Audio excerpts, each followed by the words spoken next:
Hey, what's going on, guys? It's Jack. Back again to talk about my first look, my first impressions of the Sanctum of Domination, the 9.1 raid, and also, of course, to talk about some of the changes to Holy and Discipline. So, we just had our very first weekend of raid testing for Sanctum, where we tested Tarragrue and Guardian of the First Ones. So what I'm going to do first is I want to talk about some of the changes for both Holy and Discipline, as they are the primary two healers that actually got some changes thus far. Talk about what I think about them, and then we're going to start talking about the raid. So be sure to use the chapters and everything like that to kind of sort around to be able to jump to what you want to see. Alright. Also, be sure to give the video a thumbs up, sub to the YouTube as well if you're enjoying the content, be able to make a whole bunch more. Alright. Starting it off, let's look at Discipline, as they have had another nerf to Spirit Shell, where basically the cooldown just gets extended from 1 minute to a minute and a half. And a lot of this reminds me of what we had seen in BOD, also a 0.1 raid, where Evangelism went from a minute 15 seconds to 90 seconds and everything like that. So having just a bit longer of an extension certainly can be a pain. And I've seen a lot of people who are talking about how, oh man, this is going to be like the end of days, we're all going back to Evangelism and all this stuff, okay? So while we haven't seen every single raid boss fight just yet, I wanted to start kind of giving a bit of a gut check as to what I've been seeing thus far.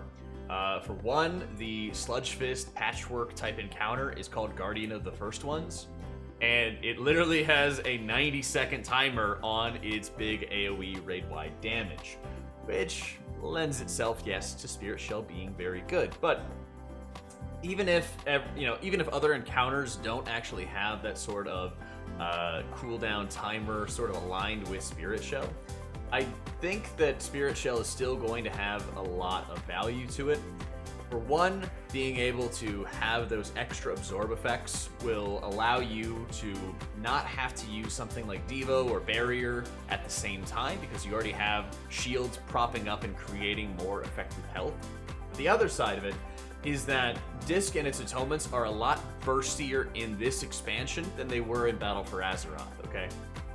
A lot of the value of BFA for Disc Priests was the constant churn of follow-up smites and damage to generate more atonement healing. The more that you're, of course, spamming smite, it made up such a large amount of the atonement transfers, right? And so you would see Spirit Shell ramps, atonement ramps in BFA be a lot more elongated. It would have a lot higher and wider of a peak to it, whereas Spirit Shell is very spiky. And you build up a ton of shields that get absorbed in an instant, right? That's the idea, and that's the hope that you have. So Schism into Mind Games, into Penance, generates the majority of your shielding. And so as a result, if you were going to play around Mind Games for your ramps with a minute and a half CD on Spirit Shell, you would say, all right, well, let's have our standard Spirit Shell atonement ramp, Spirit Shell type ramp every minute and a half. We have our Mind Games, same thing as usual. And then 45 seconds later, you have 2 Radiance charges. You maybe apply a couple shields here and there. And then you're producing just a standard atonement ramp without Evangelism or Rapture or anything else. You just have, your double Radiances and damage, right? And that's okay because of the fact that you're going to more easily be able to generate most of your atonement value out of just the burst, You're less focused on constant smite follow-up, that it's not as important to be able to have that longer duration. That's, again, the idea, and if we're looking at it from a realistic perspective, yeah, you may not be able to have shields up for every single pillar slam on Sludge Fist or something like that, but you can say, all right, well, this one we have Spirit Shell, the next pillar that we have Devo. And instead of being able to have Spirit Shell for that one with Devo Aura, for example, you just have, for example, a double Radiance ramp into Mind Games. And you still do a ton of healing to top everybody, but you're going to, one, be able to have everybody survive that damage, and 2, you're still going to be able to have shields up for the areas where you don't have damage reduction to begin with. So there's still a lot of value there. The area where I think Evangelism would receive the most value is if we get another Dark Vein type encounter where your shields will possibly fall off to duration. You'll just build up all these shields and they don't really get absorbed in time. I think that's a possibility for where having more duration out of a Clarity of Mind Rapture, where the Rapture shields generate longer atonements, and then you have like a Rapture ramp and an Evangelism ramp or something like that, and then just you are making a play for longer duration would be more valuable than having the absorbs. But again, it depends on if we get those type of fights or not. We still have a lot of raid testing to go since this is our first look. End of the day, I do think that this is going to be really big. I didn't actually play raid testing as disc for this week because I need to switch to Venthyr and have like a Venthyr character and a Night Fae character and everything. But from what I've seen and from logs so far, if the timings get down correctly for these raid tests, it should be really strong still to have a disc in the raid. On the holy side of things, Symbol of Hope is getting another buff. The mana return got reworded, but it's still going to be the same mana return. And now it's also going to recover 60 seconds of cooldown of a major defensive ability and, of course, like I said, that mana return, right? So what is a major defensive ability? We put together a list. You'll see a link right here. Most of them are not as major as people would initially describe them to be. We've got, of course, Desperate Prayer for priests. Holy Pally gets Divine Protection. Shaman all get Astral Shift. We had some bugs with a couple classes like Rogues, Prot Warriors. Some of the different Druids had issues, but I assume that the Druids are going to get Barkskin. Monk gets Fort Brew. Hunters get Exil. DKs get Icebound Fortitude. So for some, it's really big, and of course we have a list here. Some it's very big, and some of them are like, well, this is kind of lame. But I can tell you from experience of playing with it so far on any of the boss tests that it's actually quite significant to be able to have access to. Especially when you're planning everybody in the raid to be using their defensives, and then you can quickly symbol and then guarantee everybody gets it back at a specific time. It's actually really, really nice, especially from like a personal survivability perspective. I think a lot of priests, healers in general, kind of just like, oh, I can heal myself with Desperate Prayer, doink, and then they just kind of hit it, right? But in many cases, it has a very, very great amount of value, especially for that cutting edge type of progression, which is what a lot of our Holy Priest bros have been looking for quite a while, right? So it makes quite a bit of difference, I think, for a lot of the team to be able to have access to this type of CD. Although I would like to see have it a bit further. I think it's a bit too conservative as to the buffs that they're making. If you really want to start seeing Holy Priest being represented in like bleeding edge, world first progression rating, then we need to go a little bit further, okay? My hope, my idea is that they make Symbol a 4-minute cooldown instead of the 5 that it is currently. They get rid of the mana return and instead have that while you're channeling and for 2 or 3 seconds after the fact, you're giving the entire raid 10 or 15% damage reduction. And I know everyone's gonna be like, oh my god, that's crazy insane and everything, but honestly, if you actually want to see Holy Priest start being higher represented in that bleeding edge content, there needs to be a utility overhaul. And Druids and Mistweavers are not, exempt from this. They also need that utility overhaul, no question. But if you're going to find an area to start with Holy Priest, this is the one, and I think that they could really be more aggressive when it comes to these buffs. From a dungeon perspective, this is great. I mean, as is, more mana for you, more defensives for your tank, and even for your group. We'll have to see what the new seasonal affix brings as well, but if it's anything like Prideful, where it's a lot of healing that you gotta do, then that's another area where having more defensives on hand does make quite a bit of difference. Getting a couple extra defensive usages for your tanks mean they're more easily able to just tank the mobs, which is a great utility to your team. So, Symbol of Hope, it's getting there, I will say. It's getting there, but I think there's a bit more that they could be doing to amp it up. And lastly, let's start talking about some of these raid fights. I alluded to it a little bit, but we tested 2 bosses this weekend. We tested the Tarragrue, and we tested, of course, the Guardian of the First Ones. So with the Guardian of the First Ones, that was the technically first one that we tested because Tarragrue was bugged. Of course, the terrible FPS throughout these is unfortunately PTR, especially first week PTR, just has horrible FPS and performance issues that always happen. But Guardian of the First Ones is basically the new Sludge Fist. And as the Guardian itself starts losing energy, it'll begin pulsing onto the raid and dealing more damage. So each pulse will make the raid take 50, 100% more damage on the next pulse. So the idea is the more that you're able to stack heavy defensives, the more pulses you can take, the more you can delay time before you have to move the boss to recharge next to these conduits.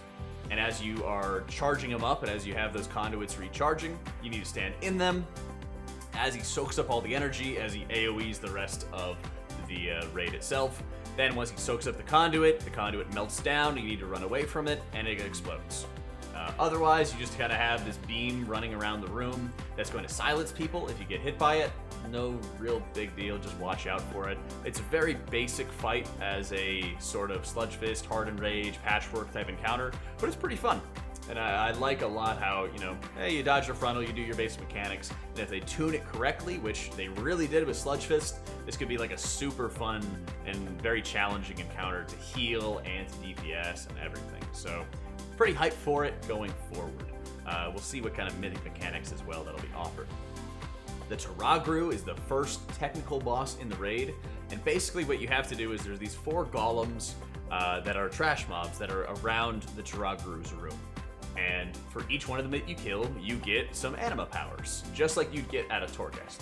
But they're not really like class-based Torghast powers that you might be used to. They're all like generics. So for example, you'll have some of the ones where your intellect will be increased by 30%, but you can't jump. Or you spell reflect damage back at the enemies, but you can't backpedal, you know? They'll have different powers like that. There's also some very troll powers where you reduce somebody's damage and healing by 25%, and in doing so, you buff yourself by 50%. That one's really fun. You have some that make you larger and make you stun people when you walk over them. They have a couple different like super troll type effects that you can take.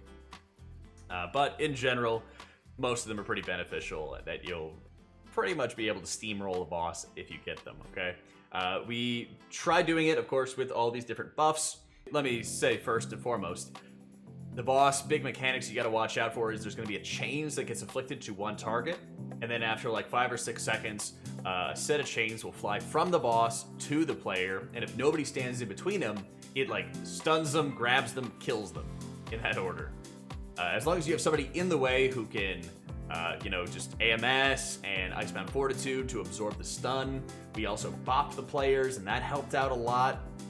A couple different things like that made life pretty easy. So overall, not too difficult to deal with. There's also like a Mists of the Tarragrue, where there's like a very light colored power word barrier that you have to go find, and then you just run around in the darkness and find the right spot to stand on. And then otherwise, you'll have 8 players in our like almost 30-man raid who got afflicted by just a simple howl debuff that if anybody stands near them, then they'll get fear bombed. You can just mass dispel it, you can revival it, you can just single dispel. If people get feared, you can tremor the fear itself. So pretty basic boss, but the fun part is when the boss hits 10%, they soak up all of your powers that you might have earned from killing those golems, and then he becomes a hardened rage. You need to kite the boss around the room. So at that point, very easy for ranged, much harder for tanks and for melee to be able to get going there. And then you just fight around the boss, and then you end up killing it. We also tried fighting the boss without any anima powers to see if like him draining our anima powers would actually empower the boss. But regardless of us having any anima powers or no anima powers, the boss would still enrage and he still function the same way. So it's kind of like a weird, tacky sort of fight, but I'm down for it because anytime that you start getting these like first boss fights that are just kind of weird and wonky, I'd much prefer them like miles and miles ahead of getting any sort of boss fight that is like Hellfire Assault in the Hellfire Citadel, where it's just like, oh, we gotta wait for the next wave of ads, guys, you know, just make sure that we're waiting and everything. That stuff is the worst, and I never want to go back to those bosses again. So having something like Tarragrue where you get some weird abilities to start, that's fine. No biggie. It's not really like a super serious fight, and it doesn't look like Blizzard's taking it too seriously either, so that's pretty good.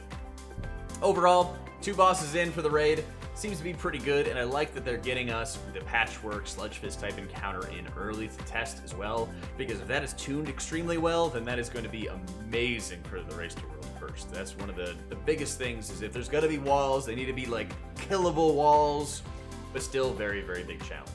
All right. Let me know what you guys think. If you have any other questions about testing, feel free to let me know in the comments down below. We're also going to be streaming all of our raid testing on Thursdays and Fridays, usually around at 4 or 5 p.m. Eastern Standard Time. If you guys would like to tune in, be sure to follow the stream, turn on notifications, and I'll let you guys know in all the notifications when those raid tests are. And of course, we'll be streaming them, all our comms, all the voice, and everything like that as we go through it. Thank you for watching, guys. Hope you all enjoyed it. Let me know what you guys think, and I'll catch y'all next time.